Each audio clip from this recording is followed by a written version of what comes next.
The overall goal of this procedure is to generate soluble recombinant T-cell receptor and peptide HLA proteins of sufficient quality for use in biophysical and structural analysis. This method can help answer questions in the field of T-cell immunology, such as, for example, why do T-cells not respond robustly to cancer?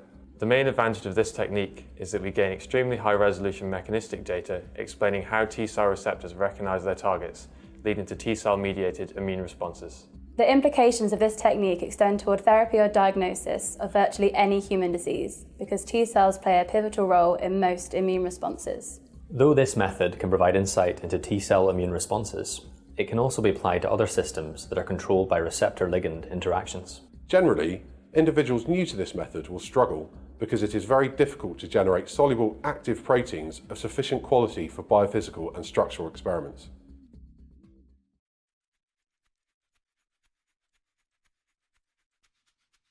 To begin the peptide HLA refolding procedure, to 6 milliliters of guanidine buffer with 10 millimolar dithiothreatol, add 30 milligrams of HLA-A2 inclusion bodies, 30 milligrams of beta-2M inclusion bodies, and 4 milligrams of the desired peptide of interest.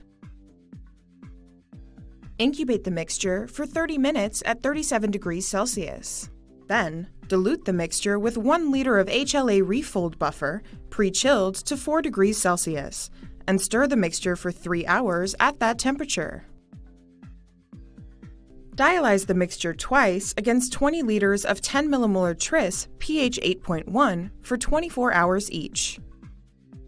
To begin the TCR refolding procedure, to 6 milliliters of guanidine buffer with 10 millimolar dithiothreatol.